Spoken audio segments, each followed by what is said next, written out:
Good morning, everybody. Today we're gonna talk about PlayStation 6 or whatever this um, next generation console is going to be. Um, so we're not gonna go into rumor mill territory or whatever. I don't do leaks at all. Okay, I don't do leaks.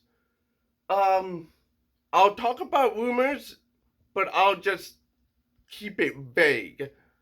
Okay? So that's gonna be that. We're not gonna go crazy with the rumors and all that kind of stuff on this channel, okay? So the working title of the console, we don't know what it is, but we can surmise it's PlayStation 6.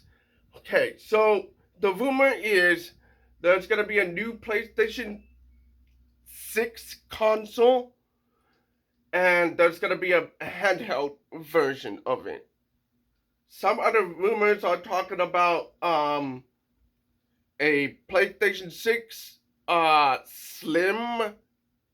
I don't know what you call it this time around, because this time around it sounds like what they're doing is two different models of the PlayStation 6. Um the main PlayStation 6, it's gonna be the one that is going to the casuals. And then a PlayStation 6 Pro console that's gonna go to the hardcore. Okay? And then there's a third one, which we're calling the second console. Um so they're calling it a handheld, okay? Um, some rumors suggest that the console is gonna have like a Nintendo Switch hybrid console concept, hybrid idea, like a console, but with a handheld as a interchangeable communication, like a dock and a handheld. Um, and so today, PlayStation just released a special interview with AMD. This is hot on the heels of next generation game console talk. And there's a lot of um, controversy around Xbox. I've already done videos about it, but since those videos had been released, what happened is Xbox consoles have been pulled off shelves. Xbox console prices went up. Okay. Second thing is Game Pass price went up. And a lot of people are calling the doom of Xbox right now. So at this point, I think the best marketing strategy for Sony, and I agree with them here, is talk next gen. So let's get to it. We got a hold on here. We've been working on some seriously cool gaming tech with Sony, and I couldn't think of a 8 minute better video. person to walk us through Okay? than my good friend Mark Cerny. Mark, thank you so much for coming out to Austin. My pleasure. I've asked Mark to join me to pop open the box and give you a peek at some of the gaming breakthroughs we've been working on together behind the scenes. Yes, we've been busy, that's for sure. So today it seemed like it might be fun to share a bit about the brand new technologies being developed, starting with our collaboration under Project Amethyst to create the machine learning technologies of the future. As every gamer knows, it takes a complex set of system expertise to get your setup and games to deliver the highest possible experience. As we progress together, the future brings us to real time physics, cinematic lighting, efficient asset streaming, and keeping everything in sync across a CPU and GPU with super low latency. Trying to brute force that with raw power alone just doesn't scale. That's why we're combining traditional rasterization with neural acceleration. And machine learning isn't just a neat trick anymore. It's become a real tool for developers. Smarter pipelines, cleaner visuals, smoother gameplay, and more headroom to create the worlds we want to all get lost in. And that's what FSR is all about. FSR and PSR actually come from deep co-engineering between I Sony and think we got AMD, it perfectly. co-engineering the neural networks that power both technologies. And going forward, more and more what you see on screen, the detail, the fidelity, the atmosphere, it will be touched or enhanced by ML. And that means we're not just hitting new technical benchmarks, we're getting closer to the vision of the artists and creators behind the games. The challenge comes in how we implement these systems. The neural networks found in technologies like FSR and PSSR are incredibly demanding on the GPU. They're both computationally expensive and require speedy access to large amounts of memory. The nature of the GPU fights us here. It's made up of a large number of compute units, and problems are therefore typically broken up into bite-sized pieces to enable the individual compute units to tackle them. And there's a downside to that. Subdividing a problem can cause inefficiency or even force us to give up and find a different approach. Exactly. And that challenge got us thinking. And what came out of it is something we're calling neural arrays. Here's the idea. Instead of having a bunch of compute units all working on their own, we built a way for them to team up, to actually share data and process things together like a single focused AI engine. Now, we're not linking the entire GPU into one mega unit. That'll be a cable management nightmare. All right, so they've been working on this technology for a while now, and this is not exclusive to Amethyst. Um, More and more AMD units are shipping with dual uh, CPU technologies. This is not the first time that a console have a CPU that has uh, dual technologies. Okay, so in PlayStation 5, the CPU is doing two things or three things at the same time. Um, and the GPU is doing almost the same thing. Some uh, uh, of computers are having these uh, compute units do multiple tasks at the same time. Um, Back in the 2000s, we had something called well, what we normally think of GPU. It was like two systems at the same time. So we have like a CPU and a GPU in the same system. Today, it's separate, and we're gonna have growing pains as they're gonna discuss and acknowledge. So let's keep going. But we are connecting CUs with each shader engine in a smart, efficient way. And that changes the game for neural rendering. Bigger ML models, less overhead, more efficiency, and way more scalability as workloads grow. Neural arrays will allow us to process a large chunk of the screen in one go, and the efficiencies that come from that are going to be a game changer as we begin to develop the next generation of upscaling and denoising technologies together. With neural arrays, we're unlocking a whole new level of performance for ML, not just faster, but more capable. That means better FSR, better ray regeneration, and brand new ML power features we're just starting to imagine, all working in real time right on the GPU. And we're just getting started. As we look ahead, you also see dedicated innovations that bring cinematic rendering to an entirely new level. Another area we've been focusing on has been ray tracing. When I look at its broad usage on PlayStation 5 for reflections, shadows, and global illumination, it's difficult to believe that it's been just 5 years since ray tracing was introduced. Definitely, Mark. And now, with path tracing becoming more central to real time graphics, the demands on GPU just continue to grow.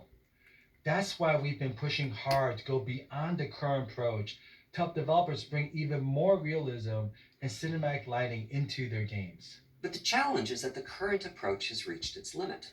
To perform ray tracing today, a shader program has to juggle two. Okay, so this is not exclusive to PlayStation. This is probably on Xbox. This is probably on PC. Okay, so Unreal Engine 5 currently is at that breaking point, like at the ceiling of what they can do with the current technologies. That's what they're talking about.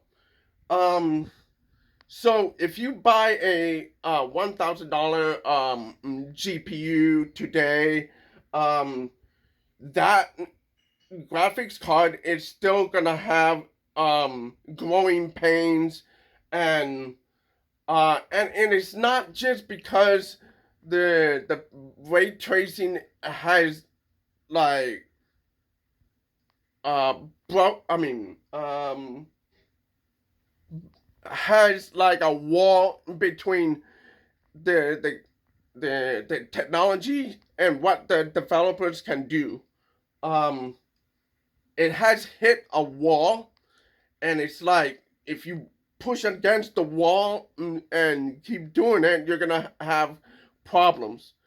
Some games have 30 frames per second when we really want is 60 frames per second. And that's what they're talking about. Okay? Some games will run at 30 frames per second because they push the limit of what the CPU or the GPU can do in the current consoles or the current graphics cards for PC. So, yes, I agree with all y'all that we need better optimization of the graphics and better optimization of CPU. But what they're saying here is we pushed that limit of um, graphics and CPU. And so they're trying to solve this problem with machine learning and FS I mean FSSR. There you go. And AI. So now what they want to do is make it easy on both the graphics units and the CPU, and easier for developers to get used to technologies that are available. That's why they're releasing this video. Normally, this would be released during Consumer Electronics show or Game Developers Conference, GDC. So today they release it because there's a lot of talk around next generation. There's leaks already, and there's leaks. They're talking about specs, this, that. Nothing is confirmed unless it's from Sony. So whatever you do, do not listen to leaks as fact. Okay? So that's why they released this video, to make sure people understand the technologies that they're working on, and so we can get with facts and going on. Okay, let's keep going. Very different responsibilities. One is ray traversal, digging through complex data structures to locate where the millions of rays being cast hit the millions of triangles in the scene geometry. When there are intersections, that same shader program has to also be doing its usual work of shading the scene, using texture and lighting information and the like. And we spent the past 2 years rethinking the entire path tracing pipeline from hardware to software. Earlier this year at Computex, we introduced Oh, neural that's ray another show, extraction, by the way. a key part Computex of is this another milestone. expo. Now, we're building on that with Radiance Cores, a new dedicated hardware block designed for unified light transport. It handles ray tracing and path tracing in real time, pushing line performance to the whole new level. Together, these form a brand new rendering approach for AMD. Radiance Cores takes full control of ray transversal, one of the most compute heavy parts of the process. And that frees up the CPU for geometry and simulation and lets the GPU focus on what it does best, shading and lighting. The result? A cleaner, faster, and more efficient pipeline built for the next generation of ray trace games. There's a significant speed boost that comes from putting the traversal logic in hardware, and a further boost that comes from having that hardware operate independently from the shader cores. On top of those performance increases, there's other features in the works too. As I said before, Unreal Engine have this problem, and it has bottlenecks with frames per second for a game. Let's say Call of Duty. What's that other game? Gears of War, Halo, whatever. They're trying to make it easier on the GPU and the CPU, so they take the work from it and then keep going on the software side. So, but the thing is, what they're saying here is, there are a little bit of a problem with how everything is computed on the back end rather than the process that works on it. For example, Unreal Engine released like Unreal Engine 5.5, and that came with problems. One of the pathways chucks the CPU or GPU, whichever taxes the graphics more, and those games, the big ones, like Assassin's Creed Shadows, um, that went pretty well, but they have like frame rate issues in some places. If it's not Assassin's Creed Shadows, it's some another Unreal Engine's 5 game. I'm forgetting which one it is, but those you can comment and correct me. Yeah, you can. So anyway, my point is there are frame rate issues that they're trying to fix. So that's what I'm trying to get across here. So let's go. Such as flexible and efficient data structures for the geometry being ray traced. Overall, I'm really looking forward to the time when we can get Radiance cores into the hands of game creators. And we're excited to see how developers push ray tracing and path tracing even further with these tools. And here's the thing, whether it's ML or ray tracing, they both hit the same bottleneck. See, Current again, GPU memory bandwidth bottlenecks. limitations hinder the seamless adoption of next-gen rendering techniques, requiring significantly more bandwidth to handle 4K plus textures and ray tracing denoising masks for smooth asset streaming. And that's where a final piece of news comes in, and yeah, it's a big one. With current GPUs, including the ones in PlayStation 5 and PlayStation 5 Pro, we have something called DCC, or Delta Color Compression. It's a strategy that reduces the memory bandwidth consumed when the GPU is reading or writing certain data, such as textures or render targets. And what we built for future GPUs and SoCs take the idea of data compression much further. We call it universal compression. It's a system that evaluates every piece of data headed to memory, not just textures, and compresses it whenever possible. Only the essential bytes are sent out, which dramatically reduces memory bandwidth usage. That means the GPU can deliver more detail, higher frame rates, and greater efficiency. Here too, I'm really looking forward to what improvements universal compression will bring, and to what degree the effective bandwidth of the GPU will exceed its paper spec. There's a multitude of benefits from this, including lower power consumption, higher fidelity assets, and perhaps most importantly, the synergies that universal compression has with neural arrays and radiance cores as we work to deliver the best possible experiences to gamers. Overall, it's of course still very early days for these technologies. They only exist in simulation right now, but the results are quite promising, and I'm really excited about bringing them to a future console in a few years' time.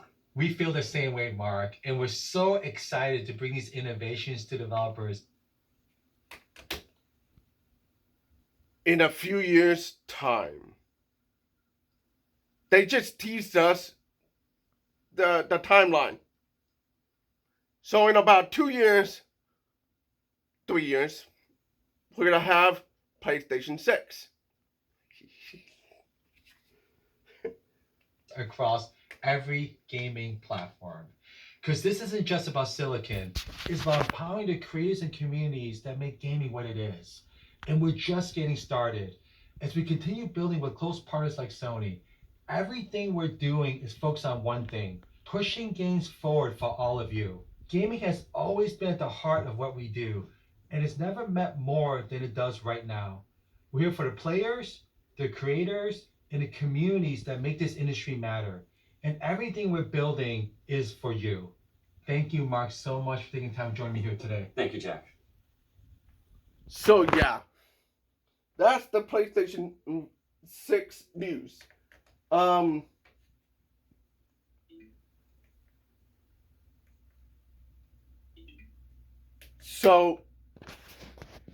So far we don't know a lot about what's going on. So that'll be all for this video. Like the video, subscribe to the channel, comment on the video, share the video, talk about College X 360. I'll see you guys later. Stay awesome.